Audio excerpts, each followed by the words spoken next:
Bismillah. Assalamualaikum warahmatullahi wabarakatuh.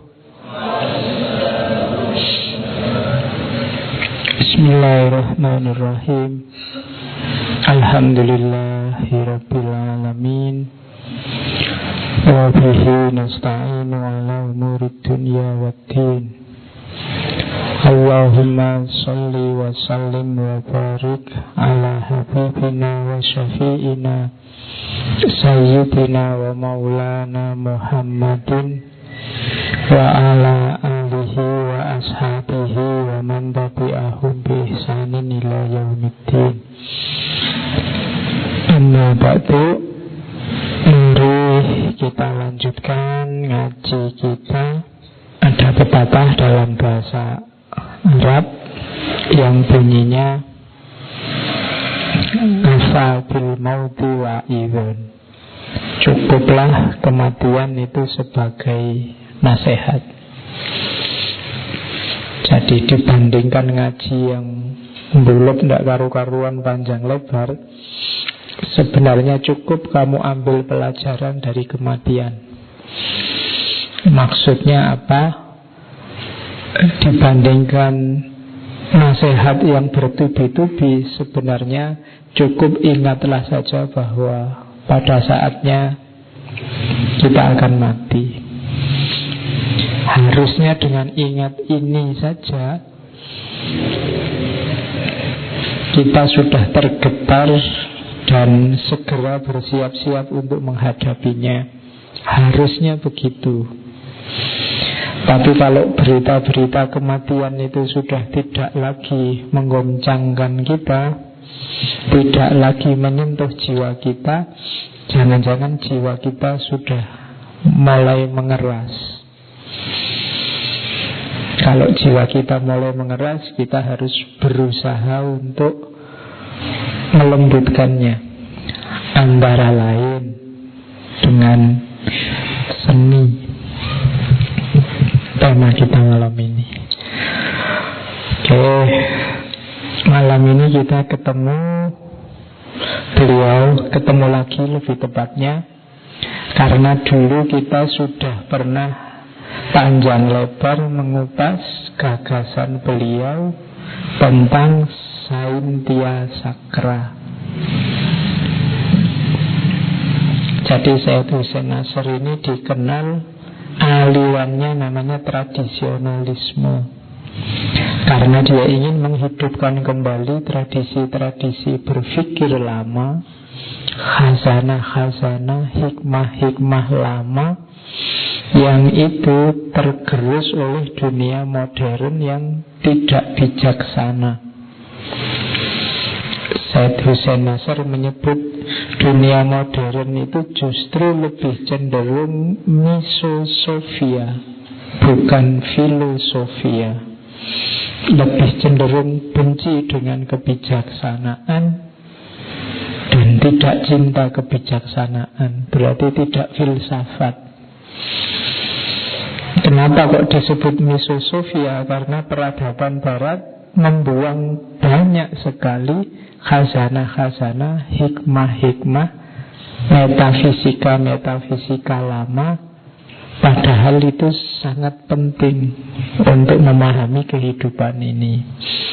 Sehingga Barat justru hari ini pontang-panting lagi untuk mencari apa yang mereka buang di awal-awal modern, yaitu khazanah spiritualitas. Jadi orang Barat itu kan sekarang mulai banyak yang tertarik lagi dengan kajian-kajian spiritual, Sufisme, Hinduisme, Buddhisme, Tao, macam-macam kan. Sekarang orang Barat itu mulai tertarik lagi dengan kajian-kajian spiritual. Yang ini dulu mereka singkir-singkirkan, mereka buang-buang. Nanti teorinya Syed Hussein Nasr ini dianggap teori namanya Saintia Sakra, atau Saintia itu ilmu pengetahuan yang suci. Yang ini diuraikan panjang lebar, termasuk penjelasan bahwa di antara pengetahuan suci itu ya pengetahuan yang diwariskan oleh para tokoh-tokoh spiritual tokoh-tokoh filosof masa lalu sebelum modern, bahkan termasuk Plato, Dante, Suhrawardi, Mulasadra, dan lain sebagainya. Jadi ini tidak barat, tidak timur sebenarnya. Hanya saja begitu barat dominan di era modern, sampai hari ini terus dominan terus, gayanya gaya yang tidak bijaksana. Terjadi degradasi intelijensi, terjadi desakralisasi pengetahuan. Hari ini kan sering kita rasakan ini, bagaimana pengetahuan dan ilmu itu mengalami desakralisasi. Kita memposisikan ilmu itu hasil capaian kita untuk alat kita memenuhi kepentingan kita. Ilmu itu kan posisinya begitu. Jadi padahal kalau dalam agama sering saya sampaikan, ilmu itu kan cahaya dari Allah, anugerah dari Allah, sumbernya ya Allah.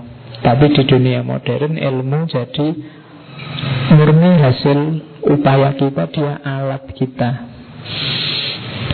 Makanya terus peran ilmuwannya juga degradasi.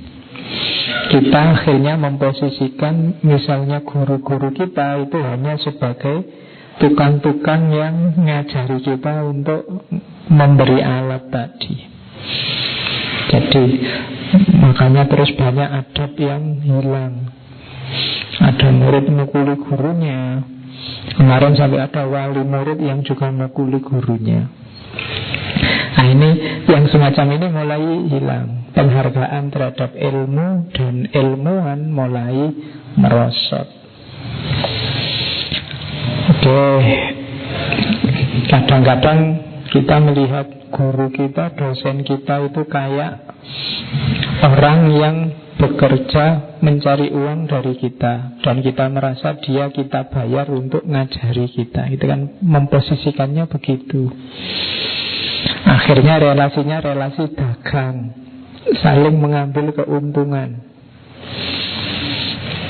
Kamu tidak mau dirugikan, terus dosenmu, gurumu juga ingin ngambil keuntungan apa dari dirimu. Misalnya kamu diposisikan sebagai jalan untuk karirnya, jalan untuk biar dia dapat gaji dan seterusnya. Maka gaya-gaya semacam ini, ekonomisme, kemudian materialisme, itu kan gaya-gaya barat modern, mendegradasi sakralitas ilmu pengetahuan.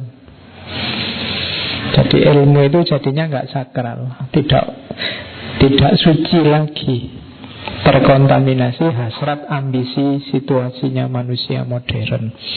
Itulah nanti antara lain yang dikeluhkan oleh Said Hussein Nasr di Nestapa Manusia Modern. Oke, itu kemarin kita jelaskan panjang lebar di Saintia Sakra. Malam hari ini saya tidak ngomong biografi riwayat hidupnya ya. Kalian baca sendiri, dulu juga saya sampaikan juga. Beliau kelahiran tahun 33. Kalau ada yang tanya, mungkin lupa. Nah, ya Sayyid berarti beliau masih ada keturunannya Nabi. Nanti kamu cari sendiri di mana silsilahnya. Malam ini kita fokus pada seni, spiritualitas seni. Kalau minggu lalu kita ketemu Syekh Faruqi yang agak teologis, fokusnya pada tauhid. Malam ini kita ketemu Said Hussein Nasr, tidak ke teologinya tapi ke spiritualitasnya, bahwa seni Islam itu punya karakter spiritual. Kita lihat ya, itu kalimatnya beliau. Alasan-alasan mengapa dimensi spiritual atau filsafat seni selalu menjadi pusat dalam pandangan dunia filsafat saya adalah karena seni itu sendiri telah menjadi satu elemen penting dalam kehidupan personal saya sejak masa belia. Sejak itu saya selalu tertarik pada keindahan. keindahan alam, keindahan musik, kaligrafi, bentuk-bentuk seni yang beragam.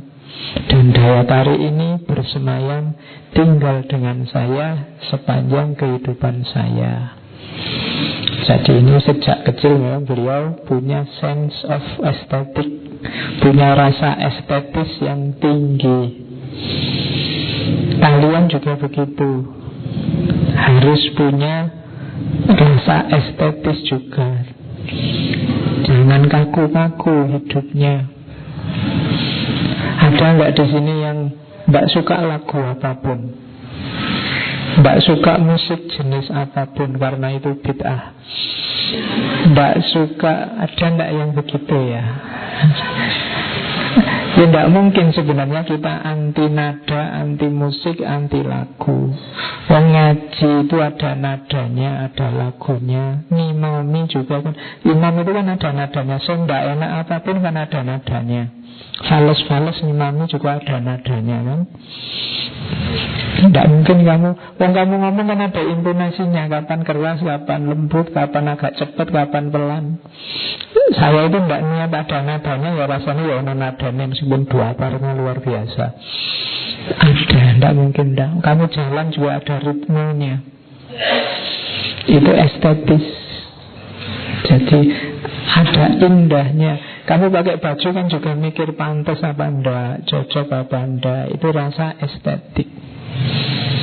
Meskipun kamu bilang saya cuek aja pak, meskipun nggak match juga nggak apa-apa, pokoknya kelambon misalnya. Tapi ya tetap sedikit-sedikit juga kamu pikir. Meskipun enggak, mungkin ada yang sangat serius, ada yang tidak. Itu rasa estetik. Pastikan bahwa jiwamu masih lembut. Saya bilang di depan tadi, jiwa yang lembut itu ciri paling gampang adalah kamu masih bisa nangis, masih bisa sedih, masih bisa tertawa bahagia, masih bisa gembira. Itu ciri paling mudah menunjukkan jiwamu lumayan lembut. Karena ada orang itu ketawa susahnya luar biasa. Sedih juga rasanya kok tidak pernah sedih. Orang ini lempeng, terus itu juga tidak enak juga. Kalau diajak guyon itu tidak bulu beluas. Temennya sudah ketawa-ketawa, dia Allah gitu aja ketawa. Tidak enak ya kalau ada teman kayak gini. Nonton film sedih, yang lain nangis, ikut air matanya bercucuran, kamu gitu aja, yang film aja kok gitu. Ya susah ya. Jiwamu harus agak lembut untuk bisa menangkap yang maha lembut. Kalau kamu kaku terus, keras terus, agak susah kamu masuk ke dunia lembut. Dunia batin itu kan dunia yang lembut. Jadi kondisikan jiwamu siap untuk menerima kelembutan, antara lain lewat musik. Makanya lewat seni. Makanya para sufi itu kan banyak yang pakai media. Ada yang pakai syair, ada yang pakai tarian, ada yang pakai lagu, ada yang pakai kan itu masih. Jadi itu apa, untuk menyentuh jiwa. Karena kadang-kadang orang itu kalau cuma diceramai saja tidak nyenggol, tapi begitu dengar lagu tiba-tiba dia nangis. Mungkin kamu nonton film terharu misalnya, terus kamu nangis. Nonton Iron Man kok mati ya, Masya Allah itu. Kok tidak ada yang ngirimi Fatihah misalnya, kamu kan terus nangis.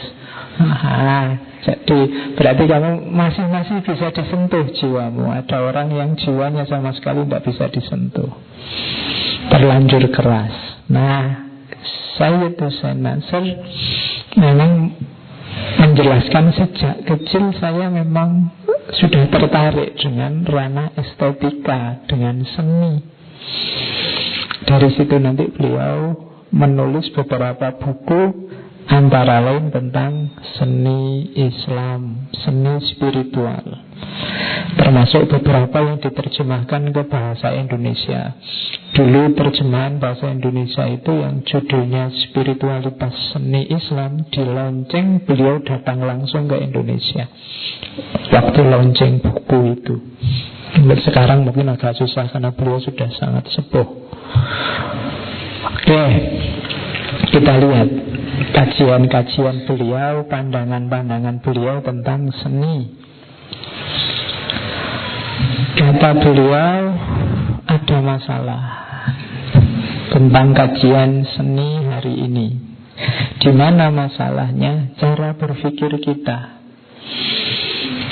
Sebagai akibat dari pemisahan secara terus-menerus antara seni dan pemikiran, intelektualitas dan sensualitas, logika dan syair yang terjadi di Barat sejak Renaissance, maka doktrin tradisional yang menghubungkan syair dan logika dengan satu realitas yang mengikat hampir dilupakan sama sekali.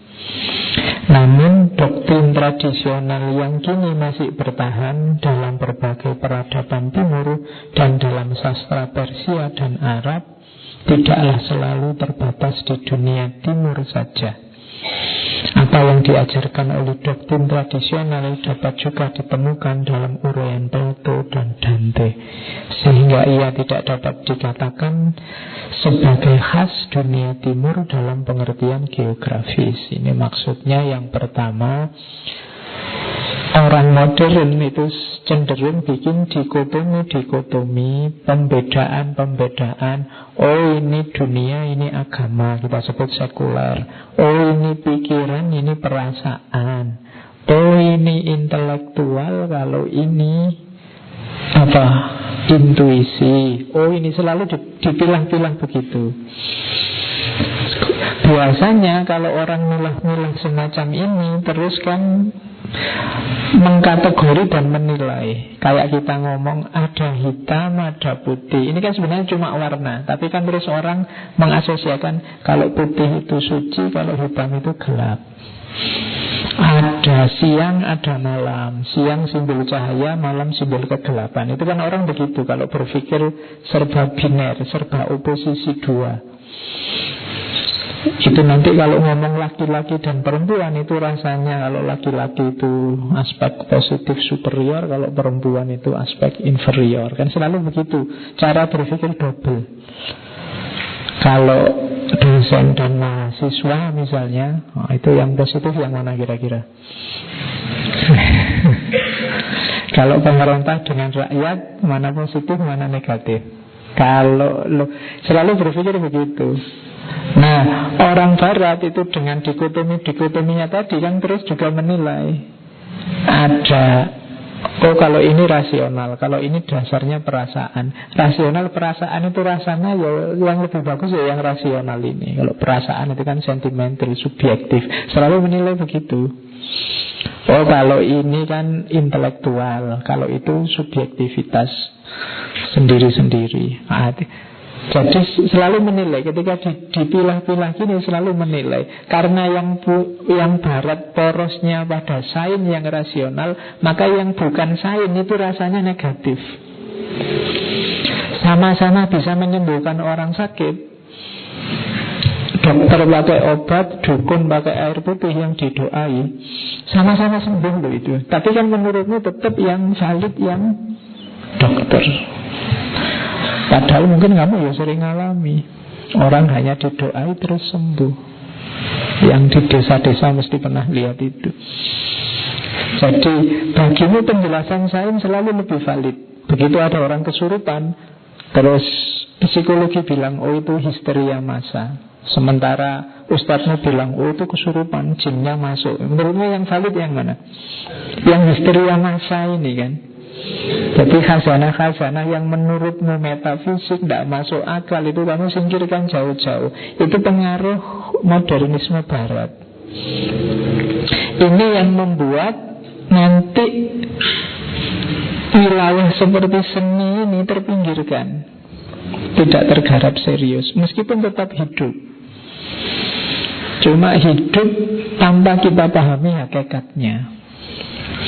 Jadi itu yang dijelaskan di kalimat ini. Jadi gara-gara cara berpikir yang dikotomik tadi, akhirnya kita kehilangan banyak khazanah.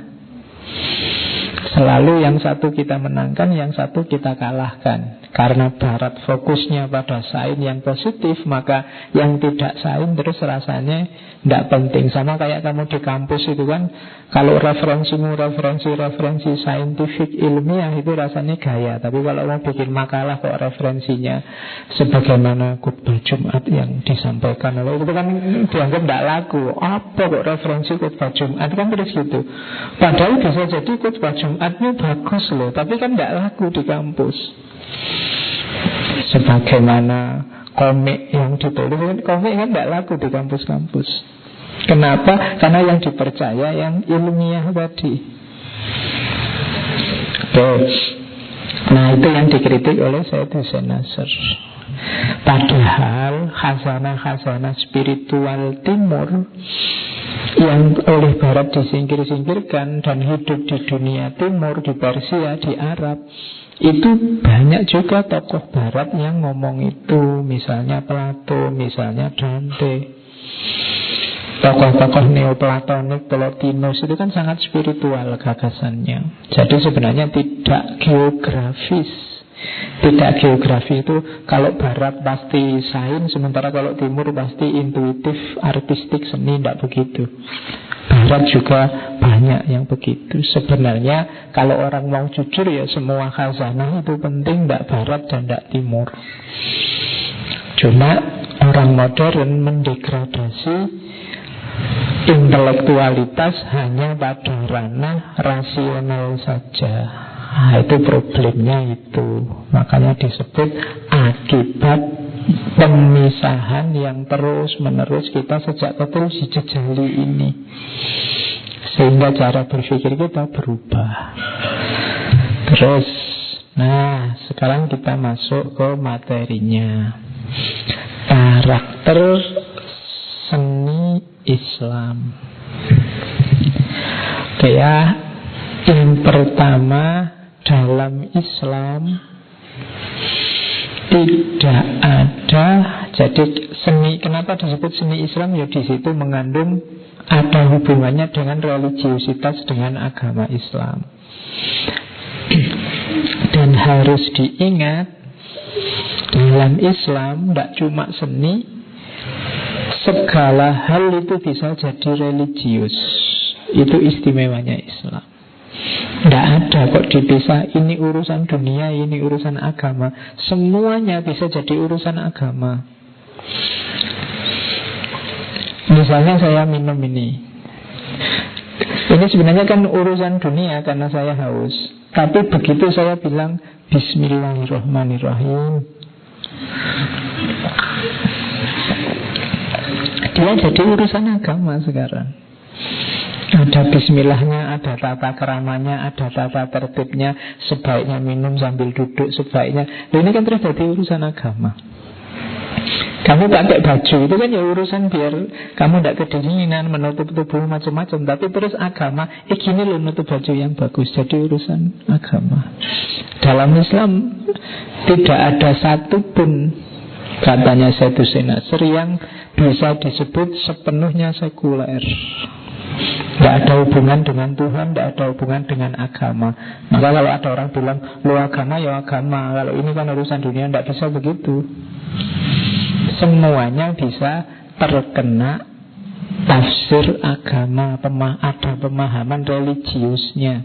Ya meskipun pemahaman bisa macam-macam, tapi tetap bisa dikenai pemahaman agama, termasuk seni. Jadi kalau misalnya Pak musik kan urusan musik Pak, tidak ada hubungannya sama seni. Loh, kalau dalam Islam ada rumusnya. Jadi tidak sekedar seni. Dari situ nanti lahir seni Islam. Makanya ciri yang pertama ada hubungannya dengan nilai-nilai religius Islam. Jadi kalau minum tadi saya tidak mengikuti rumus-rumusnya Islam, dia tidak jadi minum yang Islami. Meskipun Islam punya tuntunan cara untuk minum yang Islami. Seni juga begitu. Seni itu ada hubungannya dengan Islam. Cuma kalau tidak kita hubungkan, ya dia kehilangan hubungannya. Jadi mencerminkan nilai religius. Yang kedua, seni Islam itu dalam sejarahnya, itu saya gabung ya 2 sama 3 langsung, berhubungan dengan 3 hal. Yang pertama masjid, yang kedua istana, dan yang ketiga sufisme. Ada seni masjid. Seni masjid itu yaitu, ini istilah saja. Seni masjid itu misalnya baca Al-Quran, kaligrafi, ini seni masjid. Adhan, ini seni masjid. Ngaji dengan langgam-langgamnya, ini seni masjid. Ada seni istana. Seni istana kalau dulu ya, jadi pelindungnya ini istana, syair, lagu-lagu, kemudian selawatan dengan grup musik. Ini kalau bahasa saya Syed Hussein Nasr, ini seni istana. Biasanya yang melindungi, yang menyelenggarakan ya pakai izin istana, direstui oleh istana, dijalankan lewat istana. Jadi ada seni masjid, ada seni istana, ada sufisme. Kalau sufisme ini bisa menggabungkan dua-duanya. Dalam sufisme itu seni masjid ada, seni istana ada. Ada tarinya, ada lagunya, ada ngajinya juga, ada macam-macam, semuanya ada. Cirinya seni sufisme apa? Kesantunan. Kalau bahasa itu kualitas spiritual yang bersifat santun. Jadi spiritualitas dan akhlak. Jadi itu ciri spiritualitasnya. Jadi seni Islam itu ada gaya masjid, ada gaya istana, ada gaya sufisme. Nah, tinggal kamu lihat ini di luar ini, berarti harus dicek lagi apa benar itu karakter seni Islam. Jadi kalau kamu lihat di TV misalnya ada grup masjid apa itu, kalau di Syed Hussein Nasr berarti istana itu yang ngurusi. Tapi kalau kalam ilahi, pembacaan ayat suci Al-Quran, itu seni masjid. Kaligrafi itu kan tulisan Al-Quran, khat itu masih seni masjid. Kadang-kadang memang campur antara masjid sama istana, tapi untuk memudahkannya dibedakan itu seni level masjid sama seni istana plus spiritualitas sufi. Jadi sufisme itu kaya, katanya Syed Hussein Nasr, dengan seni. Hampir separuh khazanah seni Islam itu muncul dari ranah sufisme. Yang jadi benchmark yang dilihat oleh Syed Hussein Nasr adalah Persia. Persia luar biasa dengan karya-karyanya. Kan kita akrab dengan beliau-beliau para sufi, Jalaluddin Rumi, Ibnu Arabi, dan macam-macam. Oke, jadi seni Islam itu yang pertama, seni yang berhubungan dengan ajaran Islam. Yang kedua, seni masjid, seni istana, dan seni sufistik. Jadi ada 3. Terus dasarnya apa? Seni Islam tidak hanya berkaitan dengan bahan-bahan material yang digunakan, tapi yang lebih penting adalah unsur kesadaran religius kolektif yang menjiwai bahan-bahan itu. Jadi kuncinya seni itu Islam atau tidak sebenarnya bukan materinya, tapi jiwanya.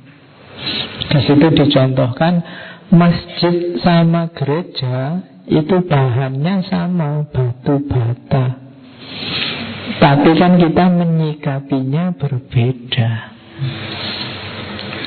Kalau kita masuk masjid misalnya, terus kita wudhu dulu, kita lepas kaki dan macam-macam, karena kita muslim. Bagi kita gereja tidak sesakral masjid, wong kita muslim. Tapi kalau mau dilihat bahannya ya sama, sama-sama batu batanya. Ya persis kayak kita sama lawan jenis yang kita taksir, itu kan podo wonge. Tapi kok sama-sama orang, kamu suka yang ini, tidak suka yang ini. Kenapa? Maknanya yang berbeda. Jadi jiwanya yang berbeda, bukan luarnya. Makanya ada syair yang bilang kalau hanya dasarnya luarnya, ya Nabi Muhammad dan Abu Jahal itu sama-sama orang Arab. Tapi kan kualitasnya jauh. Nah, seni Islam juga begitu. Jangan hanya dilihat luarnya. Seni Islam itu adanya pada jiwanya. Bahkan nanti dalam konteks tertentu, seni ini meningkatkan derajat materi jadi spiritual. Karpet ini ya terbuat dari kain, terbuat dari wol, terbuat dari benang biasa. Tapi begitu dia jadi karpet di masjid, dia kita hargai, kita sakralkan, derajatnya naik. Kain itu sama-sama kain, yang satu dijadikan jilbab, yang satu dijadikan bikini misalnya. Itu kan beda kemudian kualitasnya. Jadi tidak pada barangnya, tapi pada nilai dan maknanya. Seni juga begitu. Jangan di judgment, jangan dinilai hanya pada penampakannya. Mungkin minggu lalu saya contohkan ya, antara dangdut sama gambus itu sangat dekat, nada-nadanya dekat. Tapi yang membuat dia spiritual apa tidak kan tidak nada-nadanya, tapi makna dan kandungannya. Nah itu karakter seni Islam. Tari whirling dervish itu yang muter-muter itu mungkin mirip saja dengan tari-tari biasa yang lain. Kalau kamu hanya lihat luarnya mungkin Allah itu cuma muter-muter bikin pusing aja kok kan. Tapi kan di balik itu kan ada makna yang luar biasa. Jadi tidak bisa hanya dilihat luarnya. Kalau hanya dilihat luarnya mungkin kamu heran, itu loh orang wiritan bareng-bareng sambil goyang-goyang itu. Rasanya kok tidak cocok saya wiritan kok gitu. Itu joget apa wiritan kan kamu lihat gitu. Kamu jangan lihat luarnya. Kalau dilihat luarnya ya antara tari darwis berputar tadi dengan tari yang lain ya sama saja. Geleng-gelengmu waktu zikir la ilaha illallah mungkin mirip-mirip saja dengan geleng-gelengmu waktu lagi di lagu kamu talar itu. Jadi enggak, jangan dilihat luarnya, isinya. Ya kalau dilihat luarnya ya mungkin mabuk kendaraan dengan kamu mabuk itu ya pada mabuk jane. Tapi kan ya enggak sama nilainya. Jangan cuma dilihat mabuknya. Nanti kamu simpulkan, Pak menurut saya bis itu haram Pak. Kenapa? Bikin mabuk. Jangan dilihat mabuknya. Iya. Oke. Ya. Semua yang memabukkan kan haram Pak. Berarti Mbak bis itu haram. Oke. Terus jadi itu ya cirinya. Sumbernya apa? Nah, ini ngomong batinnya sekarang. Berarti kan bukan penambahannya, tapi maknanya. Nah, dari mana mengalirnya makna itu? Bagi Syed Hussein Nasr, sumbernya seni Islam itu ada 3. Yang pertama, haqaiqul Quran. Yang kedua, barokah al-Muhammadiyah. Dan yang ketiga, hikmah. Jadi sumbernya seni Islam itu adalah haqaiqul Quran, realitas-realitas hakikinya Al-Quran, makna-makna terdalamnya Al-Quran, realitas batinnya Al-Quran. Ini kalimatnya menarik. Realitas batinnya Al-Quran, hakikatnya Al-Quran. Sebagaimana ibadah ada syariat, ada hakikat, Al-Quran juga ada level syariat. Tata bahasa gramatikalnya ada level hakikat maknanya. Sumber seni Islam itu makna hakikinya Al-Quran. Yang kedua, Al-Barokah Al-Muhammadiyah. Jadi realitas kenabian, sunnah dari Rasulullah. Kenapa disebut Al-Barokah? Karena menjalankan sunnah Rasulullah itu adalah sumbernya barokah. Mencintai Rasulullah itu sumbernya barokah. Barokah itu kebaikan yang berlimpah-limpah yang ditambahkan oleh Allah pada kita.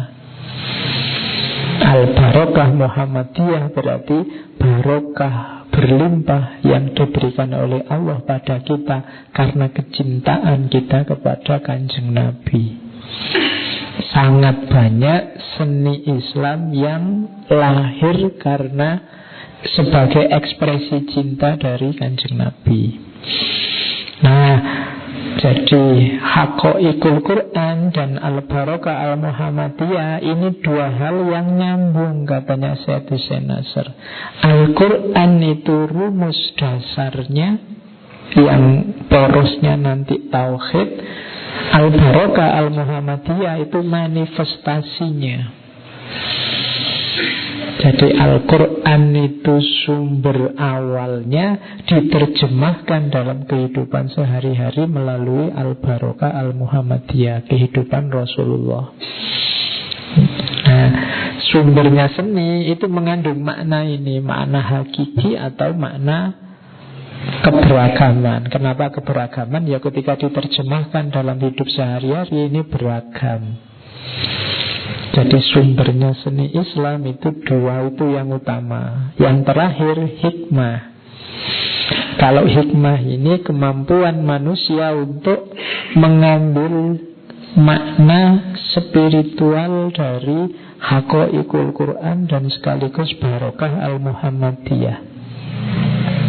Namanya hikmah.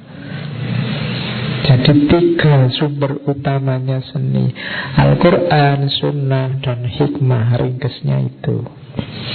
Nah,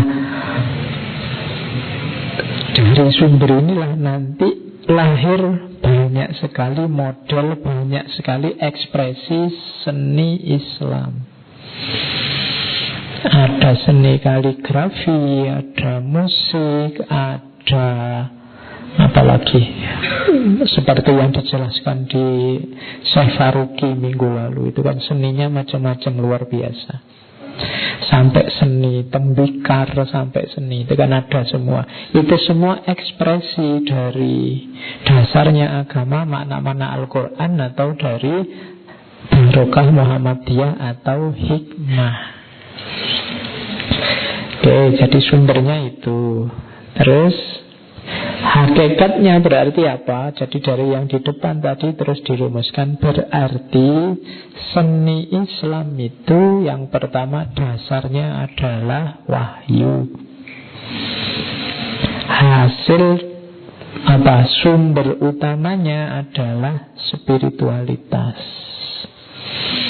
Diekspresikan dalam keragaman, dalam dunia sosial budaya.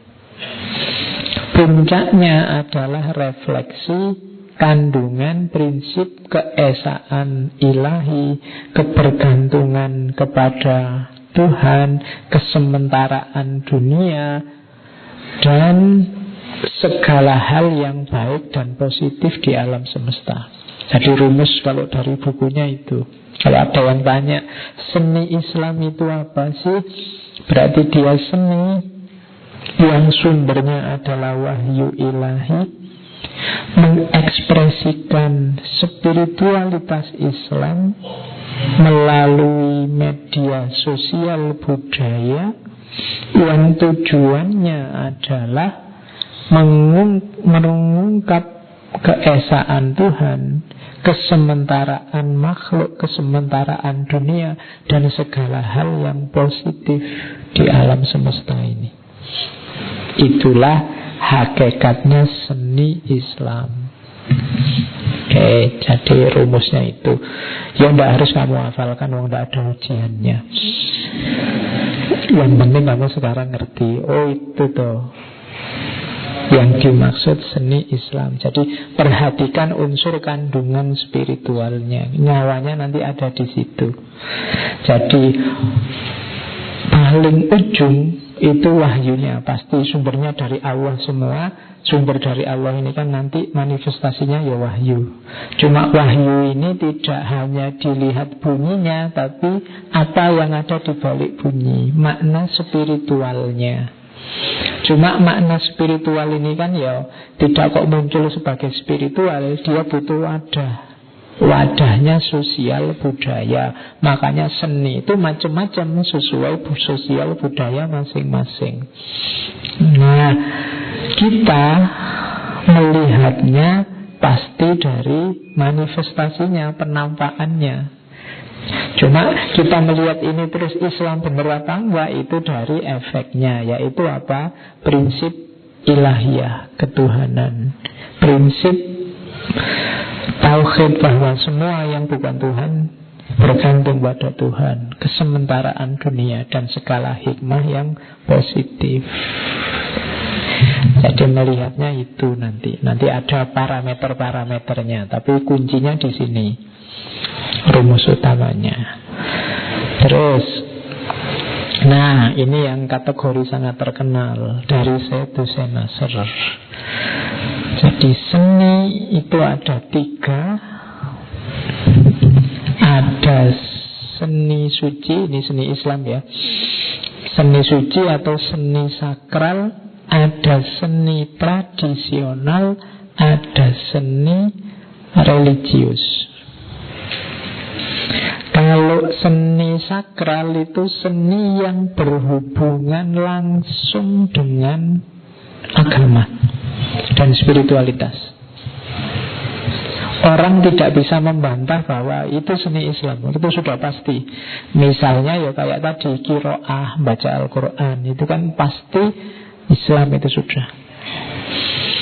Kemudian kaligrafi itu mesti Islam, kecuali kaligrafi yang bunyinya bukan ayat. Tapi yang bunyinya ayat itu pasti Islam. Namanya seni sakral. Seni sakral itu kamu tidak bisa sembarangan, ada rumus-rumusnya. Kalau ini orang tidak berdebat kalau tentang seni sakral. Nah, ada yang dia mengandung makna-makna agama dan spiritual, cuma tidak langsung.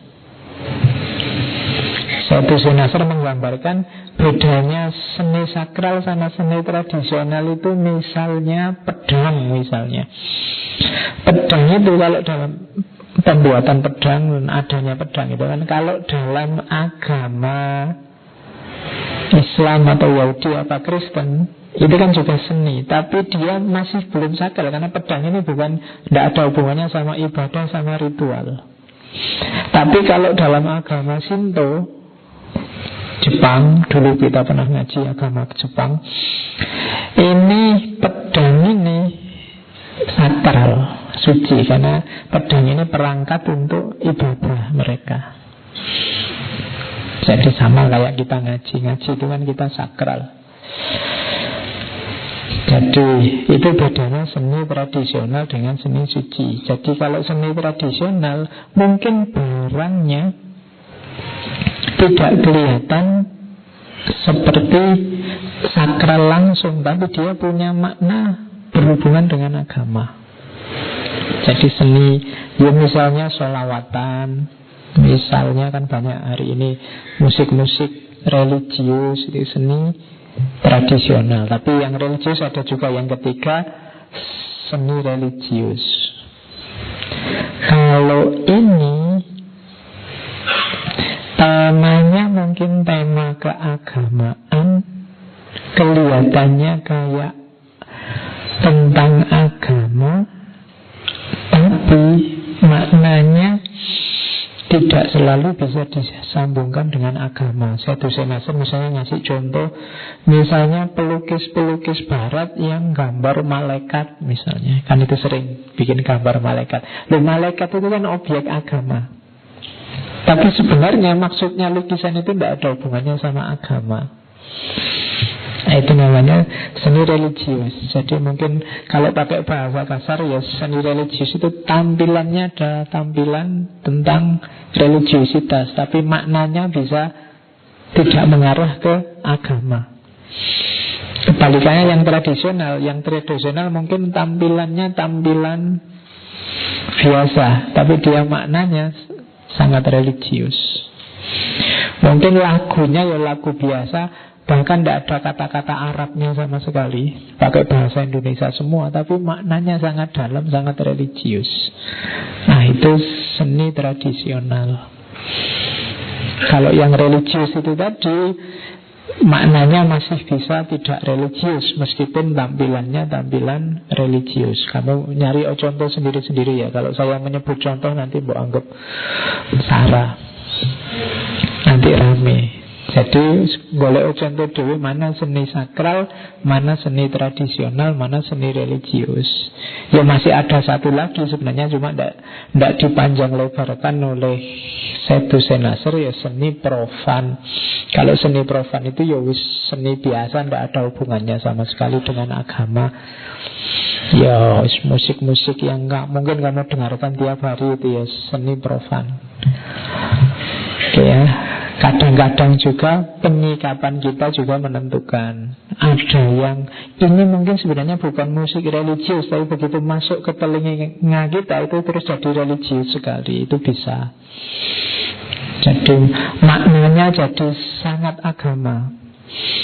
Misalnya kamu mungkin dulu waktu di masjid di kampungmu waktu kecil, yang kamu dengarkan lagu-lagu dangdutnya siapa, Haji Oma Irama atau siapa itu kan. Begitu sekarang mendengarkan lagu itu, kamu terbayang masa lalu, terus kamu astagfirullah, dulu aku murni sekali, sekarang kotor sekali, terus kamu pengen tobat. Padahal itu mungkin tidak ada sambungannya dengan itu.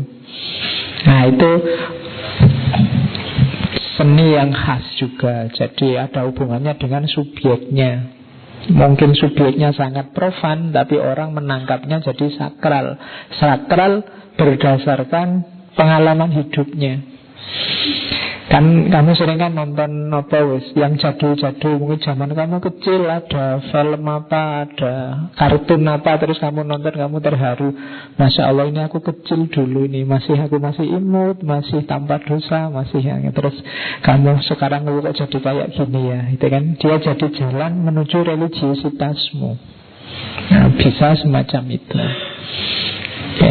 Makanya ada teori yang menyatakan selera estetik, termasuk selera seni, itu sebenarnya ada hubungannya dengan sejarah. Kenapa kalian suka dulu yang kamu kecil mungkin kalau zaman saya itu jaya-jayanya Nasidaria, jaya-jayanya Bimbo, jaya-jayanya ini. Kalau kalian kan mungkin angkatannya kalau sekarang Sabian, Gambus, itu kan angkatanmu itu. Terus mungkin zaman Opek gitu ya, levelmu kan zaman itu. Kamu mendengarkan itu tersentuh. Tapi mungkin karena saya orang lama, mungkin masih lebih tersentuh yang lagu-lagu lama. Tapi usahakan rasa tersentuhnya tetap hidup ya, biar tidak keras hatimu. Jadi kamu kalau masih bisa dengerin lagu terus terbawang masa lalu terus nangis, itu berarti lumayan masih hidup jiwamu. Apalagi yang terbawang mantan lama itu, wah dulu berdua dengerin lagu ini, zaman aku itu pas tenar-tenarnya lagu ini loh, itu kan masih ada, berarti masih bisa disentuh jiwamu. Oke. Terus, nah sekarang prinsipnya. Kalau tadi kan macam-macamnya. Yang pertama, prinsipnya seni Islam itu adalah ya paling akhir memang tauhid. Tapi implikasi dari itu apa? Adalah kesatuan kosmos dan metakosmos di balik prinsip ketuhanan. Jadi metakosmos itu maksudnya apa sih? Kalau dalam dunia tasawuf, alam ini kan dimensinya banyak. Kalau orang barat tadi ngertinya ya alam ini alam semesta ini, yang materi ini. Padahal di balik alam yang materi ini ada lagi alam gaib. Ada alam malakut, ada alam jabarut, ada alam roh, yang puncaknya adalah realitas primordial yang hubungannya sama Tuhan. Alam-alam ini sebenarnya satu kesatuan. Puncak porosnya adalah ketuhanan Allah. Nah, prinsip seni Islam adalah seni yang ini kayak Syekh Faruqi minggu lalu, yang puncaknya adalah tauhid. Menegaskan ketauhidan, menegaskan kesatuan keesaan Allah dan sekaligus kesetaraan semua makhluknya, termasuk kosmos dan metakosmos. Metakosmos itu berarti alam di balik kosmos yang kita diami ini. Jadi alam kita ini multi dimensi, meskipun beda. Multidimensi tidak sama kayak multiverse itu ya, kayak di film Avengers itu ada alam bisa bolak-balik berubah-ubah. Tidak, itu memang ada alam lain. Kalau di sufi itu nanti ada level-levelnya. Ada yang level 7, ada yang level 12, macam-macam. Nah, semuanya tetap di level manapun, level apapun itu menegaskan prinsip kesatuan Allah dan kesatuan makhluk. Kesatuan makhluk itu maksudnya makhluk ini setara semuanya. Contohnya apa? Seni yang semacam itu misalnya masjid. Masjid itu kan arsitekturnya luar biasa, tapi rasa ketauhidannya ada. Misalnya masjid itu kan cenderungnya kosong. Masjidnya besar kayak gini kan, tapi terus di dalamnya kan tidak ada apa-apa. Kalau masuk sini tidak ada mebel, tidak ada kursi, tidak ada meja. Itu kalau masuk ke ruang yang besar, masuk ke ruang kosong, ruang hampa, tapi penuh makna. Ini kayak menjelaskan dunia, bahwa dunia ini kekosongan. Dunia ini tidak ada artinya. Terus ada juga ya termasuk kedamaian. Kemudian ada tiang-tiang, kolom-kolom, ada lengkungan-lengkungan. Ini menjelaskan dinamika dunia, menjelaskan rintangan-rintangan hidup dan macam-macam. Jadi masjid itu dibikin kayak gini tidak kok iseng cuma bikin ruangan buat sholat. Para ulama menyusutnya dengan rasa estetik Islam yang penuh makna. Jadi setiap detailnya ada maknanya. Dulu para wali membangun Masjid Demak misalnya dengan struktur semacam itu, percayalah setiap lekuk detailnya ada makna dan maksudnya. Bagi yang belajar arsitektur Jawa, yang belajar tentang makna-makna simbolik dalam budaya Jawa, itu nanti maknanya, setiap hal itu ada maknanya. Masjid juga begitu. Nah, maknanya, prinsipnya ini yang pertama paling tidak. Jadi kesatuan kosmos dan metakosmos di balik prinsip ketuhanan. Prinsip pertama ini. Jadi kalau ingin memahami seni Islam, coba pertama-tama arahkan ke situ. Ada konotasi ke sini tidak? Pasti biasanya ada, karena cirinya seni Islam itu. Yang kedua, kesatuan hidup individu dan masyarakat yang diatur oleh syariah. Jadi seni Islam itu biasanya menyesuaikan dengan aturan hidup gaya Islam. Jadi itu pasti. Misalnya kalau di situ tata kota. Tata kota itu kan luar biasa. Hampir semua kalau ada yang jeli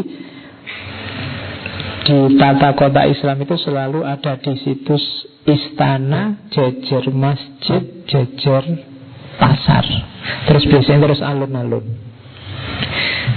Itu kreasi semacam ini sebenarnya ada makna-makna simboliknya. Jadi kebutuhan tata hidupnya umat Islam dijelaskan dengan tata kota yang semacam ini. Misalnya seni bikin sarung misalnya. Sarung itu kan dibikin secara estetik sedemikian rupa biar memudahkan orang Indonesia yang mau sholat. Berkembang lagi sekarang seni sarung itu, kalau dulu cuma dikerukupkan itu, sekarang ada yang celana sarung. Kemudian saya tidak tahu, mungkin besok ada lagi inovasi baru apa tentang sarung. Loh, inovasi-inovasi estetik ini menyesuaikan dengan syariah. Seinovasi apapun sarung, tidak mungkin ada sarung untuk sholat kok misalnya nerawang terbuat dari plastik misalnya. Ya, karena dalam Islam ada tata berpakaian aurat yang tidak boleh kelihatan. Nanti kalau sarungnya terbuat dari plastik kan jamaahnya imamnya bubar nanti. Mengerikan. Kamu kalau pakai sarung kan hanya sarung saja, dalamnya tidak ada. Ya, itu nanti viral. Oke. Nah, jadi makanya misalnya termasuk yang perempuan mode baju, ada yang pakai jilbab, itu ada rumusnya. Segaul apapun jilbab misalnya, tidak boleh nabrak aturan syariat ini. Itu cirinya seni Islam. Sekreatif apapun seniman muslim gambar misalnya, ya jangan gambar yang gitu-gitulah, kan ada aturannya sendiri. Itu ciri yang kedua. Jadi menyesuaikan dengan rumus-rumus syariat hidup bersama sesuai anjuran Islam. Kesatuan hidup individu dan masyarakat yang diatur oleh hukum ilahi. Kalau di situ contohnya tentang masjid dan pasar dan istana.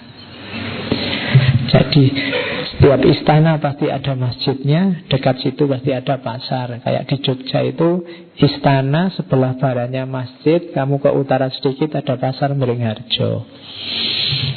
Nah, jadi silahkan kamu cek. Kenapa kok tidak sekalian sekolahan? Kalau dulu sekolahan itu halaqah-halaqah di masjid.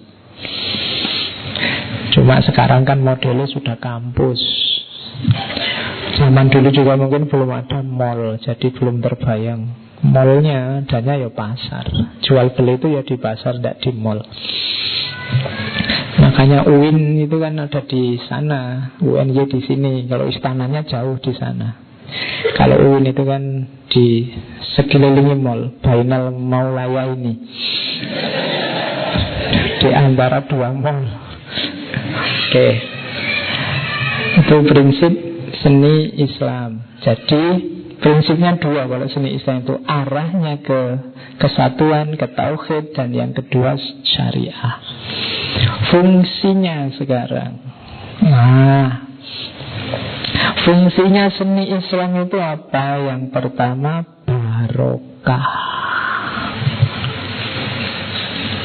Jadi seni Islam itu bagi penikmatnya akan menghasilkan barokah. Paling tidak barokahnya apa? Kedamaian, kegembiraan, ketenangan psikologis. Di situ dicontohkan. Cobalah kita yang muslim yang sejati melihat gambar kaligrafi, duduk di karpetnya masjid, mendengarkan orang ngaji, melihat agungnya arsitektur masjid yang luar biasa. Kan itu kita merasa tenang, merasa tentram, merasa. Kamu lagi suntuk kayak apa, terus masuk ke masjid itu rasanya adem. Itu kalau bahasanya Syekh Hussein Nasr, barokah. Pernah nggak kalian makan? Sebenarnya makanan itu biasa-biasa saja, tapi karena sudah diawali dengan berdoa bersama, terus didahului baca Yasin, tahlil, macam-macam, rasanya nikmatnya luar biasa. Nah, itu namanya barokah. Kenapa kok jadi sangat nikmat Pak? Ya karena kamu lapar tadi habis maca Yasin, maca tahlil. Akhirnya lapar. Jadi barokah itu barang kecil. Harusnya manfaatnya 10, tapi rasanya manfaatnya jadi 100. Itu barokah. Kamu 1 bulan sama orang tuamu dikasih uang berapa? Kalau dibagi 30 hari, itu harusnya dalam sehari cuma sekian, tapi rasanya kamu bisa menikmati lebih dari itu. Itu berarti sangunya orang tuamu itu barokah. Jadi fungsinya seni Islam yang pertama itu barokah. Sebenarnya lagu itu cuma ngomong ini loh, tapi begitu kamu yang menangkap, itu maknanya bisa macam-macam, melahirkan inspirasi yang luar biasa. Itu berarti lagunya barokah. Sebenarnya ngaji ini yang diomongkan yaitu itu aja diulang-ulang, tapi setiap kali mendengar kamu punya gagasan baru, punya ide baru, berarti ngajinya barokah. Banyak ceritakan santri-santri di pesantren yang waktu ngaji itu ya dia tidak paham juga kiainya ngomong apa, ustadznya ngomong apa, pokoknya ikut saja ngaji. Begitu pulang dia bisa ngajar, bisa menyampaikan ulang, bisa jadi ustadz juga, kayak meskipun di pondok dia merasa lemah. Kenapa? Itu namanya barokah. Mungkin kamu waktu kuliah IP-nya tidak bagus-bagus amat, tapi tiba-tiba lulus kok terus jadi dosen dan bisa ngajar. Nah, itu namanya barokah. Jadi kalau manfaat itu 100%, kalau barokah itu tambahannya. Makanya barokah itu sering disebut ziyadatul khair, tambahan yang baik. Seni juga begitu. Sebenarnya ini kain biasa, benang biasa, tapi begitu dia jadi karpetnya masjid, dia membawa barokah. Banyak hal kamu bisa, rumusnya barokah itu macam-macam. Coba usahakan setiap yang kamu miliki jadikan barokah. Harta benda itu biasanya barokahnya kalau kamu murah hati, rajin sedekah. Ilmu itu barokah kalau kamu membuahkan ilmu itu lewat kemanfaatan-kemanfaatan, tidak cuma dihafalkan. Apalagi pokoknya segala hal coba usahakan barokah. Makan itu barokah kalau kamu ajak-ajak teman. Iya, nikmat sendirian itu lebih asik kalau nikmatnya bareng-bareng. Nabi Ibrahim itu tidak pernah makan yang tidak ngundang orang, selalu ngajak teman. Makanan 1 orang itu sebenarnya bisa untuk 2 orang, makanan 2 orang bisa untuk 3 orang. Coba aja kamu tradisikan itu. Setiap kali makan ada temanmu, yuk ikut makan. Kemungkinan dia tidak mau sih, tapi kamu kan sudah niat. Meskipun kamu ya kadang ya cuma basa-basi. Ya, kalau orang Jawa kan gitu, wah itu, ya gitu. Kita tahulah kalau itu cuma nawarinya basa-basi. Atau kamu boleh tes sekali-sekali ya, kalau ada temanmu, yuk ikut makan, terus kamu ikut beneran, ayo aku ikut. Ya, itu bisa muncul masalah itu. Besok kalau makan sembunyi dia. Oke, kamu coba ya biar apa-apa jadi barokah. Jadi barokah itu nanti kebaikannya kembali padamu berkali-kali lipat. Itu namanya barokah. Seni Islam juga begitu. Sebenarnya dia cuma hal biasa, suara biasa, barang biasa, tapi begitu di balik itu mengandung makna spiritual, mengandung makna tauhid, kemanfaatan, hikmah, maka pada akhirnya dia akan membawa barokah, kebaikan dalam segala aspeknya yang terus bertambah. Jadi fungsi pertama ini untuk ngecek apakah seni itu Islam beneran, antara lain dia barokah. Yang kedua, seni Islam itu diantara buktinya adalah, diantara dia berfungsi atau tidak, apapun bentuknya mengingatkan orang kepada Allah, kehadiran Tuhan. Jadi kalau ada lagu lagu apapun, syair apapun, tulisan apapun yang begitu berinteraksi denganmu, terus Allah yang hadir dalam dirimu, maka dialah ciri seni Islam. Itulah. Jadi yang kamu merasakan Allah hadir, atau begitu lihat seni itu kamu langsung ingat Allah. Nah, itu berarti di antara fungsinya seni Islam. Jadi orangnya teringat Allah, orangnya merasa, ya kayak kalau ada orang ngaji Al-Quran luar biasa terus subhanallah, itu karena orang jadi ingat Allah. Seni apapun, apakah itu musik, apakah itu lagu, apakah itu syair, apakah itu hanya kaligrafi, kamu teringat Allah, berarti dia seni Islam. Cuma ini syaratnya memang jiwamu adalah jiwa yang senantiasa berpikir, senantiasa ingat Allah. Karena kadang-kadang seninya sih sangat religius, kalimat-kalimatnya kalimat tauhid semua, tapi begitu kamu mendengarkan mental. Kenapa? Jiwamu keras, tidak bisa disentuh. Nanti ada orang istighfar kalimatnya sholawat la ilaha illallah, kamu malah sebel, halah berisik amat gitu kan. Itu bisa kan kayak gitu. Nah, memang jiwamu tidak bisa ditembus. Cuma ini membicarakan jiwa yang memang sudah nyambung sama Allah. Jadi begitu berhubungan dengan seni tadi, langsung Allahnya bangkit dari dalam dirinya. Nah, itu berarti ciri dari seni Islam. Karena orang Islam itu kan memang diantara cirinya melihat apapun, jangankan yang seni, yang biasa saja, itu kan harusnya selalu mengingatkan pada Allah. Lihat apapun, karena tidak ada apapun di dunia ini yang hadir tanpa seizin Allah dan bukan hasil ciptaannya Allah. Semuanya hasil karya Allah, dan dia hadir di depanmu atas izin Allah. Harusnya kamu melihat apapun, ingatnya sama Allah. Itu kalau ritme hidupmu sudah ritme Allah.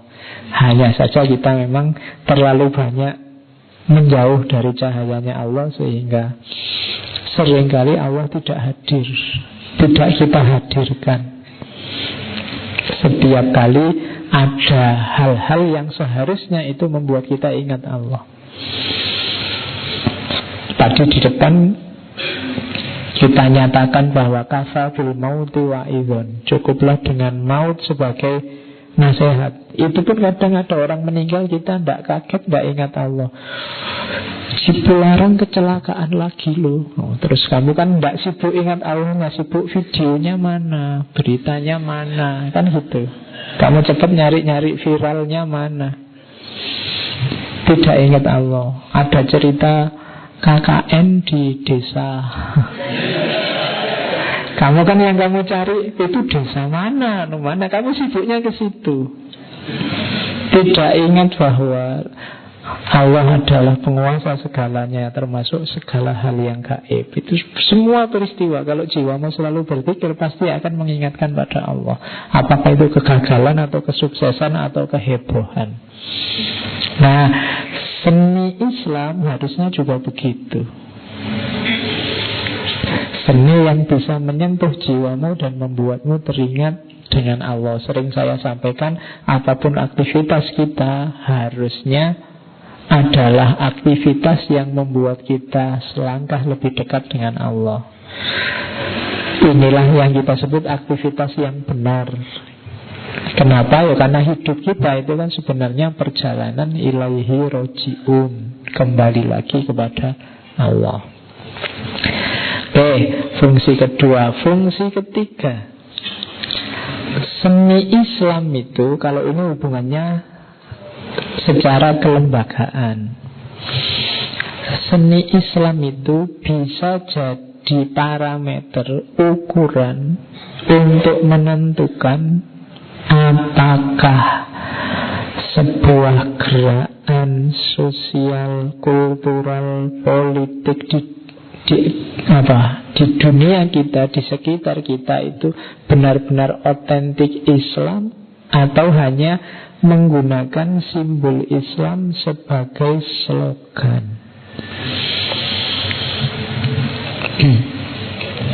Ya, maksudnya begini.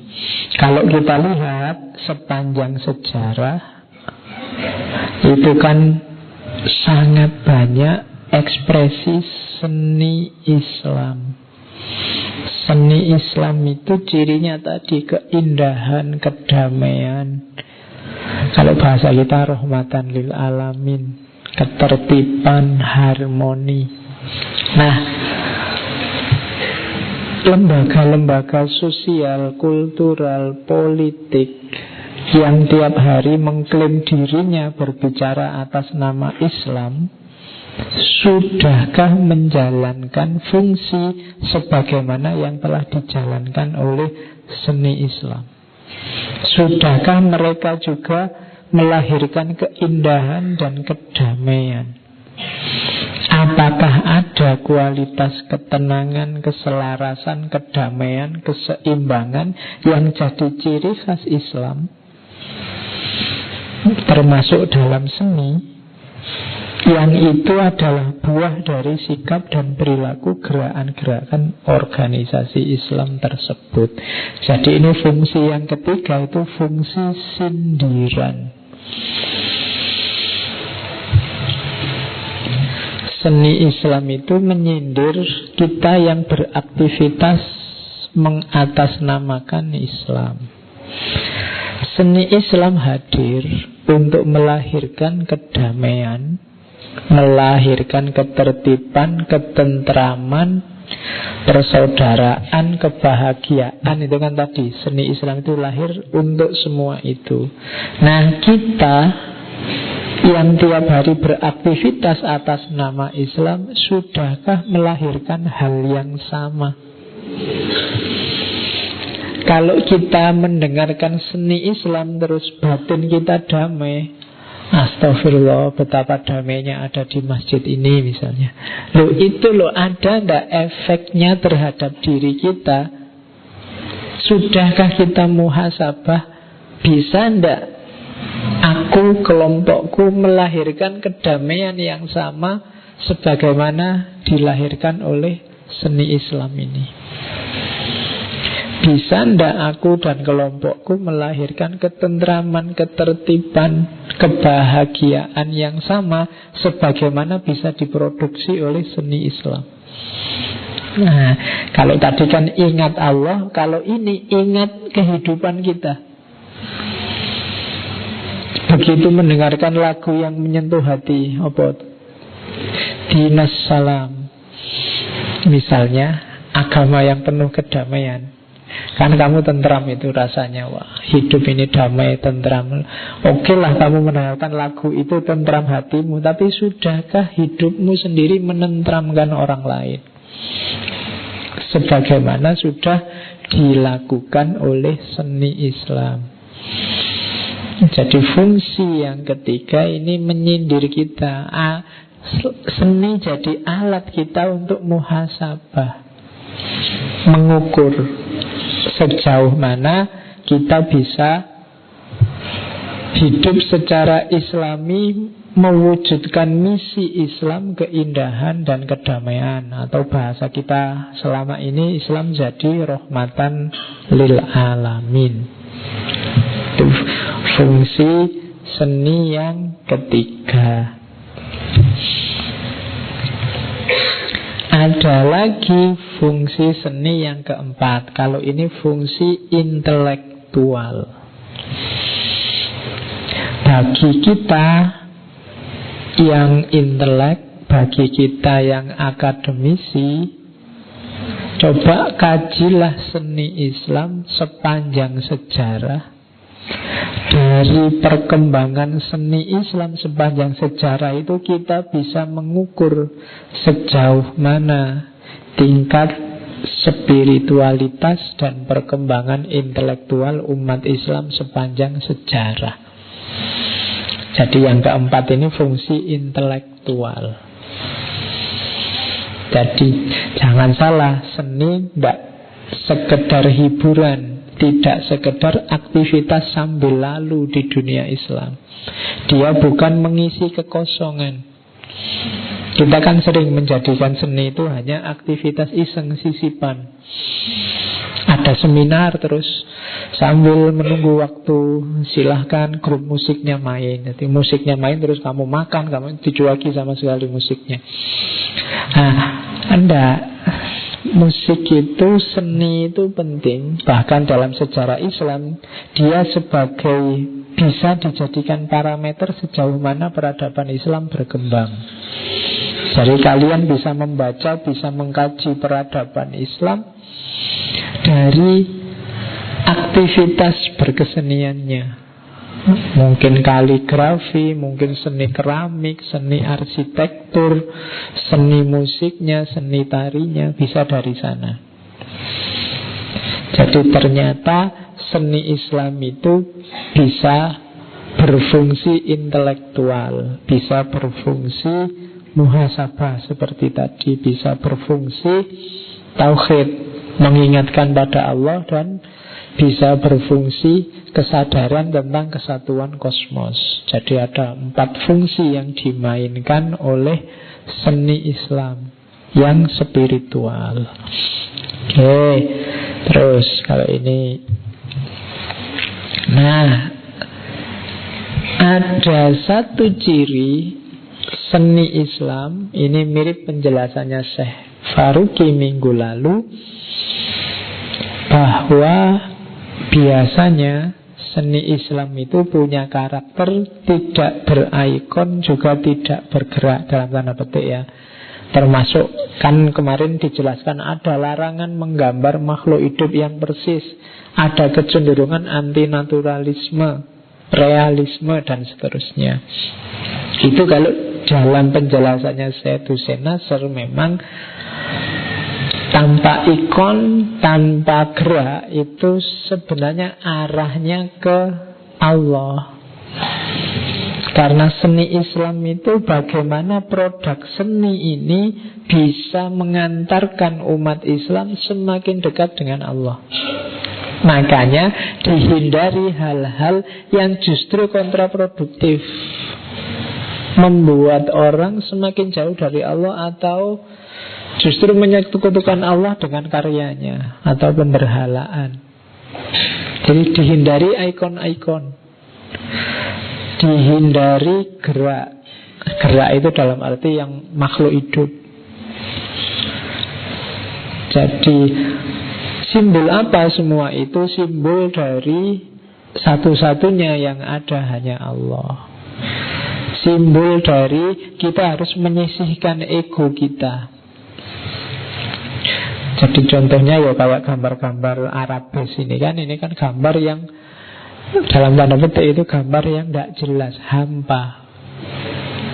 Ini gambar apa kok ruwet, bulat, tidak ada akhirnya itu kan. Ini menunjukkan sebenarnya arahnya kamu melihat hasil karya seni apa saja, jangan berhenti di karya seni itu, karena dia hanya kendaraanmu untuk sampai pada Allah. Jadi disitulah terus para ulama, para seniman muslim berkarya dengan patokan ini. Mereka sebisa mungkin menghindari jangan sampai ada karya yang membuat orang terpesona hanya pada karya itu. Karena setiap karya dimaksud untuk membuat orang semakin dekat dengan Allah. Jadi rumusnya sebenarnya cuma itu. Sehingga terus dilarang bikin ikon, dilarang menggambar secara realistik, dilarang menggambar yang naturalistik. Sebenarnya ada misi itu. Oke. Apa terus itu pemasungan? Enggak, justru tantangan untuk kreatif, sebagaimana yang disampaikan oleh Syekh Faruqi minggu lalu. Terus ya, kalau ini tadi sudah dijelaskan ya kelebihannya. Berarti secara umum seni Islam itu punya keunggulan Dia membawa barokah, membawa keteduhan, membawa ketenangan, dan seterusnya. Kalau ini di depan tadi sudah dijelaskan. Kenapa sih harus pakai media seni? Apa orang tidak diceramahi saja tentang seni? Tidak. Karena kadang-kadang seni bisa lebih menyentuh jiwa dibandingkan hanya ceramah. Terus kita lanjutkan. Nah, yang banyak dibahas lagi oleh Sayyid Hussein Nasr adalah seni musik. Oh, ini yang kadang-kadang kontroversi. Satu bab di bukunya Spiritualitas Seni Islam itu, Sayyid Hussein Nasr mengutip Sufi Syekh Rusbihan Bakli. Jadi apa sih gunanya musik yang spiritual? Katanya Syekh Rusbihan Bakli, musik berfungsi untuk menenteramkan pikiran dari beban kemanusiaan, basyariat, dan menghibur tabiat manusia. Yang pertama dasar itu. Kalian kalau sumpek kan mendengarkan musik untuk menenteramkan hati. Bahkan bayi yang dalam perut aja kan disarankan suruh sering-sering mendengarkan musik, karena dia punya rahasia menenteramkan pikiran. Oke. Kalau nggak percaya coba ya kamu.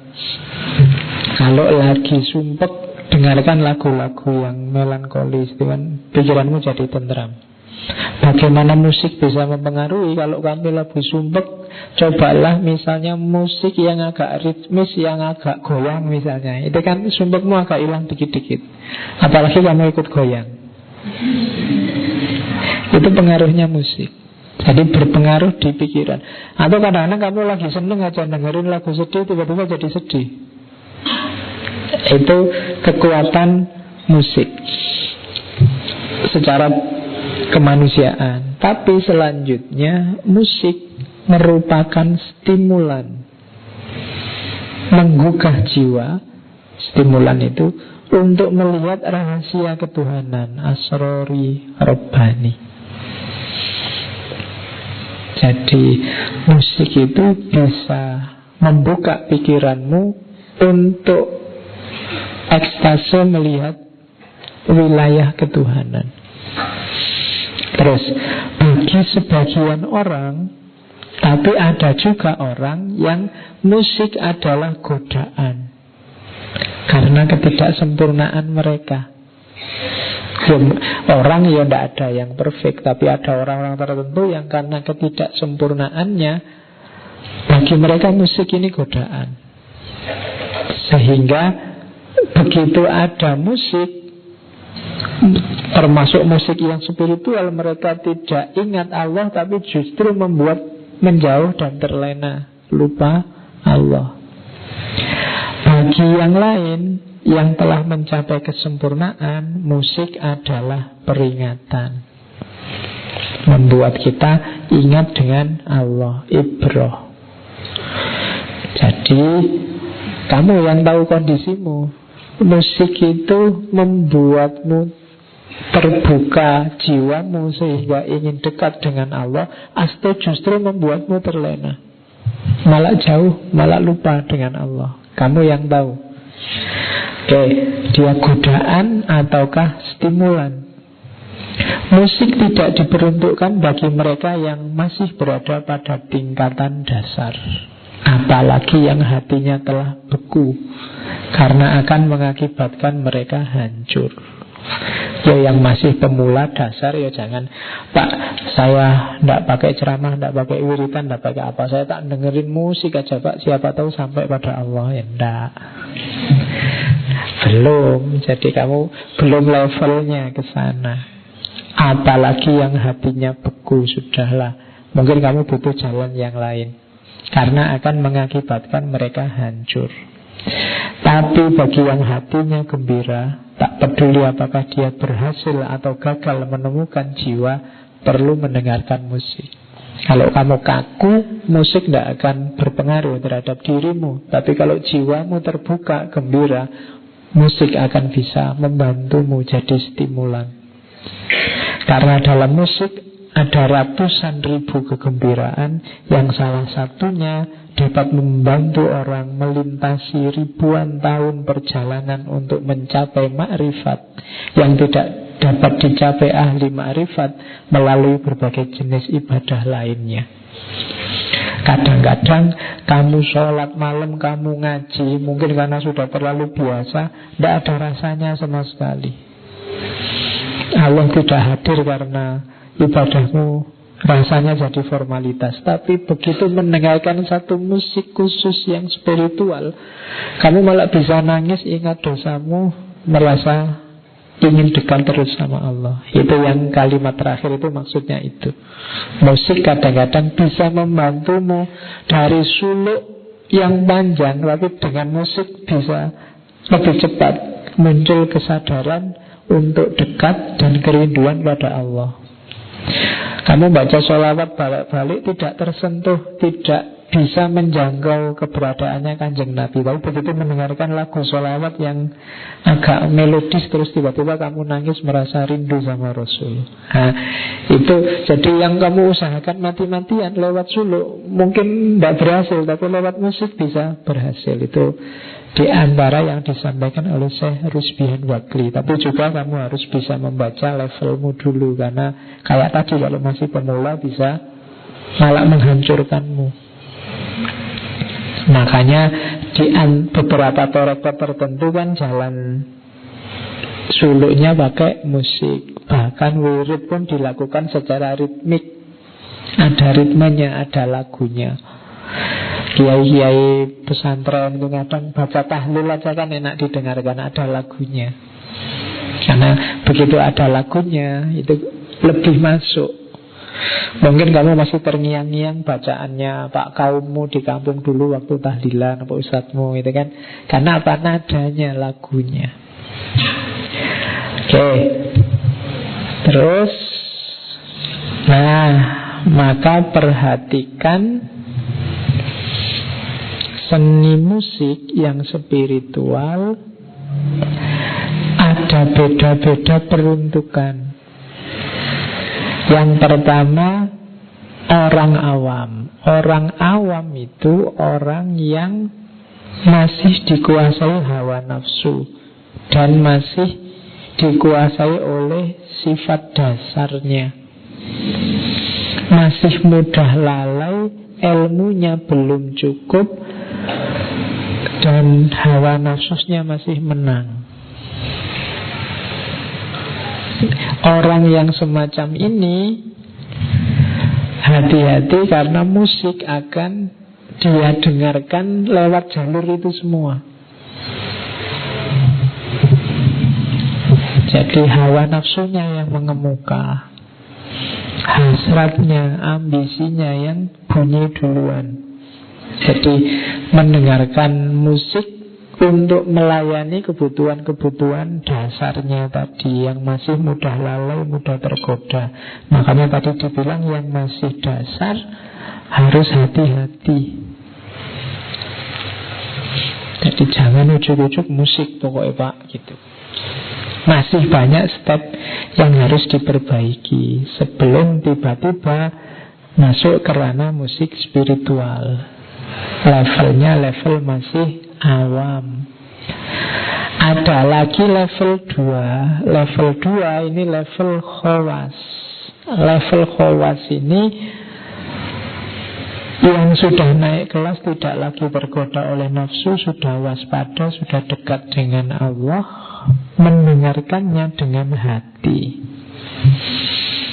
Levelnya level pencarian. Maka musik adalah jalan untuk menegaskan hati, mencari dan bertemu dengan Allah. Itu orang yang levelnya khawas. Jadi mudahnya kalau pakai terminologi sufi, orang di level awam ini orang yang masih harus takhalli.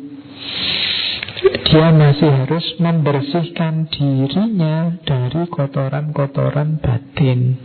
Kalau batinnya belum bersih, musik hanya akan membuatnya jauh dari Allah. Jadi mendengarkan musik mungkin hanya membuatmu terlena saja.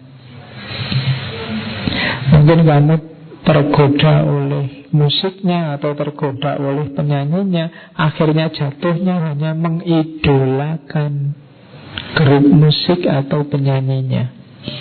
Kenapa bisa begitu? Jiwamu belum nyampe, memang belum siap. Sebenarnya musik ini sangat spiritual, sangat religius. Kamu bisa jadikan dia jembatan untuk semakin dekat dengan Allah. Cuma karena jiwamu belum siap, akhirnya yang lahir adalah justru dia semakin menjauhkanmu dari Allah.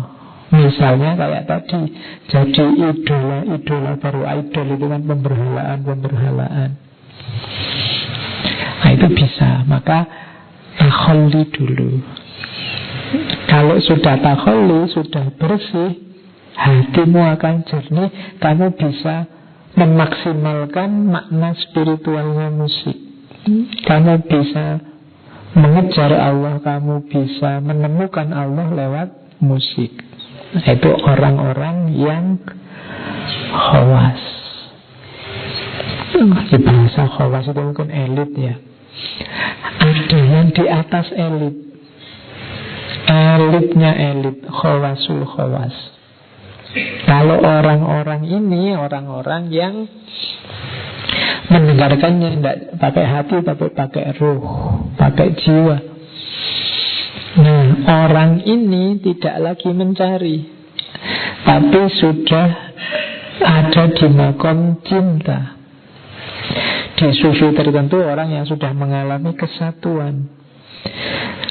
Orang yang ada di level ini, musik adalah media dia untuk berasik masuk dengan Allah. Misalnya sufi tertentu di aliran tertentu, waktu ada ritual-ritual sama misalnya, itu musik itu jalan baginya untuk berkomunikasi, untuk asik bersama Allah. Nah ini hanya orang yang khawasul khawas. Saya tidak tahu kita ada di mana. Jangan-jangan kita awam aja belum. Jadi kita ini sebelum awam. Awam itu orang yang dikuasai oleh hawa nafsunya. Jangan-jangan kita tentang diri kita sendiri kita tidak tahu. Saya itu dikuasai nafsu apa tidak ya Pak? Itu kan berarti pra-awam. Jadi kamu awam aja belum. Jadi kalau mau takholli kamu bingung itu yang dibersihkan apa tuh Pak? Itu berarti kamu awam aja belum. Ya, kalau bisa ya naik kelas dikit-dikit ya. Kita mulai coba takholli, membersihkan diri. Jadikan segala fasilitas estetik dari Allah sebagai kendaraan untuk kembali pada Allah. Karena hakikatnya segala hal di muka bumi ini oleh Allah diberikan pada kita sebagai bekal kita untuk kembali padanya dalam kondisi terbaik. Kondisi terbaik itu bukan kok terus kamu kaya raya sukses, tapi nafas yang mutmainnah, jiwa yang tentram, tenang karena sudah ketemu hakikat rahasianya. Oke. Nah, ini yang untuk awam diwanti-wanti oleh Syed Hussein Nasr. Islam melarang musik yang menyebabkan kelalaian terhadap Tuhan, dan melarang umatnya mendengarkan musik yang akan mengalihkan pikiran mereka dari dunia spiritual, serta menyebabkan cinta keduniawian yang berlebihan. Islam menjadikan musik sebagai tangga untuk menuju hadirat Tuhan. Jadi ini dipotong dari buku Spiritualitas Seni Islam. Jadi katanya Syed Hussein Nasr, parameternya gampang. Kalau ada orang bilang musik itu boleh apa enggak, musik itu hukumnya apa, itu kata. Kalau jawaban versi Syed Hussein Nasr, kalau ini perspektifnya sufisme, bahwa Musik itu dilarang kalau dia menyebabkan orang lalai terhadap Tuhan, membuat orang teralih pikirannya dari dunia agama, dunia spiritual, membuat orang cinta dunia berlebihan, takut mati. Wah, saya takut mati Pak, kalau nanti mati tidak bisa dengerin musik lagi. Hai, itu berarti musik membuatmu terlena, tidak mau berpisah. Sebenarnya tidak cuma musik sih, segala hal itu tolong jangan posisikan seperti ini. Jangan ada satu hal pun yang melekat padamu, yang sifatnya duniawi, yang membuatmu lalai terhadap Allah, yang membuatmu cinta dunia, takut mati, yang membuatmu kehilangan rasa spiritual. Apapun sebenarnya bukan musik. Kalau bisa, semua yang kamu miliki hari ini yang nempel padamu, apapun itu, termasuk mungkin barangmu, termasuk mungkin statusmu sebagai mahasiswa, sebagai anak muda, itu kan juga nempel padamu. Jadikan itu semuanya sebagai tangga menuju hadirat Tuhan. Jadikan semuanya kendaraan untuk menuju Allah. Kalau sudah bisa semacam ini, berarti jalanmu sudah benar, lanjutkan. Karena memang misi dan visi hidup kita itu kan ilaihi roji'un, kembali lagi pada Allah. Terus ini ada penjelasan khusus tentang seni musik dan ahli ma'rifat. Menurut Syekh Nasr, sesungguhnya orang itu semakin tinggi pendakiannya ketika dia sampai puncak. Jadi sufi itu kalau sudah sampai puncak kesufiannya, ahli ma'rifat sejati, katanya Syekh Nasr, tidak butuh musik atau seni tradisional tertentu, karena dirinya sendiri dan kehidupannya sendiri merupakan karya seni. Jadi orang yang, ini tidak saya baca, saya jelaskan saja. Jadi seorang sufi yang sampai puncak, kalau tadi kan kita yang biasa-biasa butuh diantarkan oleh musik untuk dekat dengan Allah. Bagi sufi yang sudah tingkatannya puncak, segala hal di alam semesta ini adalah musik. Kamu tidak harus nyari grup musik siapa. Segala yang ada di alam semesta ini adalah manifestasi dari kehadiran Tuhan. Segala suara adalah suara yang indah dari Allah. Segala warna, segala bentuk, itu sumbernya Allah. Jadi kalau bahasanya di buku itu pakai istilah alam semesta ini adalah konser spiritual. Jadi rasakan hidup sekeliling kita ini sebagai konser. Dengarkan dan resapi kehadirannya di lingkungan sekelilingmu. Nah, ahli ma'rifat sudah nyampe level ini. Jadi dia tidak perlu diantarkan oleh musik untuk sampai pada Allah. Musiknya apa? Ritme hidup sunnatullah yang ada di sekeliling kita ini musik. Seorang sufi yang bisa mendengarkan. Itu konser alam. Jadi segala suara, segala bentuk, segala yang terlihat, segala yang terasa, segala yang terbau adalah manifestasi dari Allah. Semuanya adalah pertunjukannya Allah. Dan yang bisa menangkap ini sufi. Yang kedua, tidak cuma itu. Diri seorang sufi sendiri, dalam tanda petik ya, dapat digambarkan sebagai alat musik di genggaman tangannya Allah. Jadi sufi itu, sufinya sendiri ini karya estetik yang luar biasa dari Allah. Jadi dia sendiri adalah alatnya Allah untuk memainkan konser besar alam semesta. Alam semesta ini jadi indah karena ada sufi-sufi ini loh, ahli ma'rifat ini. Alam semesta ini masih harmonis karena masih ada para sufi ini. Jadi selain para sufi ini mampu menikmati irama alam semesta, dia sendiri adalah kunci dari harmoni alam semesta ini. Dia mampu mendengarkan konser spiritual alam semesta, dan dia sendiri adalah alat musiknya Allah dalam tanda petik. Katanya Syed Hussein Nasr, adakah kegembiraan yang lebih besar daripada orang yang tidak hanya mampu mendengarkan konsernya, tapi dia juga adalah sarana pertunjukan musiknya. Nah, yang bisa semacam ini adalah seorang sufi. Nah, ini kalimat-kalimat simbolik. Jadi kalau tadi kita yang orang biasa masih butuh media, masih butuh stimulan musik, stimulan seni untuk menyentuh jiwa kita. Tapi seorang sufi tidak butuh itu semua lagi, karena segala yang ada di alam semesta bagi dia itu adalah konser musiknya Tuhan, dan bahkan dia sendiri adalah piranti utama konser musik itu yang sedang dimainkan oleh Tuhan. Jadi itu hubungannya seni musik dan ahli makrifat. Terus ini pernyataan keprihatinan hari ini.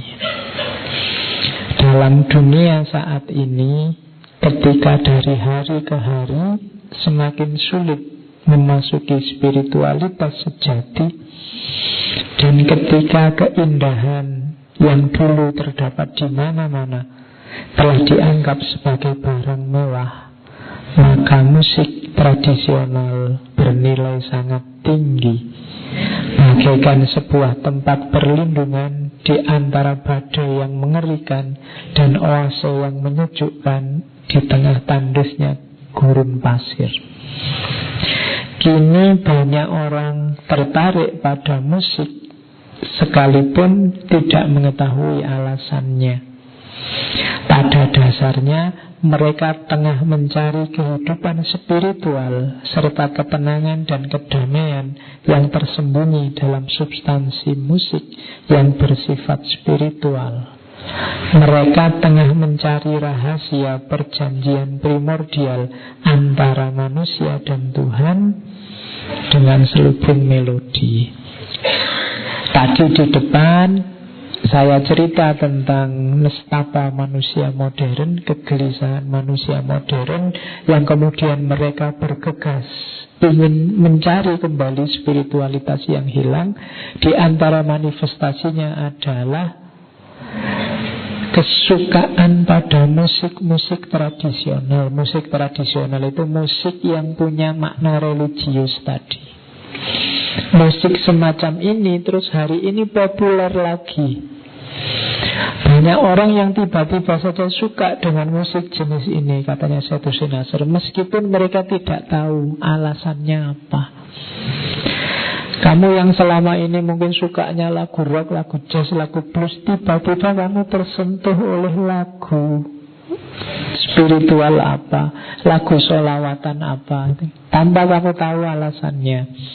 Katanya Syed Hussein Nasr, itu menunjukkan bahwa ada kerinduan dalam dirimu untuk kembali, untuk mewujudkan perjanjian primordialmu dulu dengan Tuhan, untuk kamu mewujudkan hakikat dirimu sebagai ciptaan Tuhan yang paling mulia, yang bertanggung jawab nanti untuk kembali lagi padanya. Jadi dorongan jiwamu itulah yang membuatmu terus merasa tersentuh jiwamu oleh musik, sehingga kamu suka dengan musik-musik itu, tapi kamu tidak sadar kenapanya. Nah, jadi itu situasi hari ini itu. Kenapa kok terus kamu merasa pingin dihibur terus, sebenarnya rahasianya bukan itu. Sebenarnya jiwamu sedang merindukan yang hakiki, yaitu Allah. Cuma karena kamu tidak tahu jawabannya, terus kehausanmu terhadap Allah itu kamu anggap ini sebenarnya kehausan terhadap musik, terhadap hiburan. Karena kamu salah tebak, kehausanmu tidak terobati, kamu haus terus. Harusnya kamu sadari sebenarnya itu kerinduanmu untuk segera ketemu yang lebih hakiki, yaitu Allah. Nah, itu dalam analisisnya Syed Hussein Nasr. Terakhir, seni Islam itu apa sih? Katanya Syed Hussein Nasr, pada akhirnya seni Islam adalah silence theology, teologi yang diam. Karena seni Islam adalah satu media atau bentuk dalam membicarakan Tuhan, tapi tanpa kata-kata. Hasil daripada seni Islam sebagai teologi yang diam adalah pencapaian kedamaian dan keselarasan kosmis. Jadi teologi itu kan kajian tentang Tuhan, tentang agama. Cuma kalau itu bentuknya seni, bisa disebut bahwa seni Islam adalah teologi yang diam. Dia tidak pakai kata-kata. Dia membuatmu sadar tentang Tuhan, membuatmu terdorong untuk mendekat padanya, membuatmu tahu akan keberadaannya tanpa harus kata-kata, tanpa harus dikasih dalilnya apa, hadisnya apa, ayatnya apa. Maka terus disebut teologi yang diam. Manifestasinya apa? Mudah. Manifestasinya adalah ketentraman jiwamu, kedamaian jiwamu, harmoni dirimu dengan alam semesta. Dan stimulannya adalah seni Islam. Jadi teologi itu tidak selalu rame. Teologi itu kan selama ini terus dalam Islam kan jadi ilmu kalam. Ilmu kalam isinya debat, gegeran, konflik. Orang mencari Tuhan, padahal Tuhan tidak hilang, tidak kemana-mana, dicari-cari. Nah, katanya Syed Hussein Nasr, ada teologi yang tidak rame, teologi yang diam. Apa? Seni. Menyadarkan orang tentang Tuhan, tentang kebutuhan kita untuk berjalan menuju dirinya, tanpa harus ceramah, tanpa harus melalui kata-kata. Ya seperti saya gambarkan tadi, mungkin kamu diceramai berjam-jam juga tidak kaget, tidak apa, tapi begitu mendengarkan lagu, batinmu tersentuh. Nah, itu manfaat dari silent theology atau seni Islam. Oke, alhamdulillah. Ya, Syed Hussein Nasr sudah selesai. Yang tertarik lebih dalam, silahkan dibaca buku-bukunya, banyak tentang seni spiritual Islam. Minggu depan kita lanjutkan dengan yang lebih kreatif. Jadi minggu depan kita ketemu Muhammad Iqbal tentang seni Islam, tapi dalam konotasi yang lebih produktif, kreatif.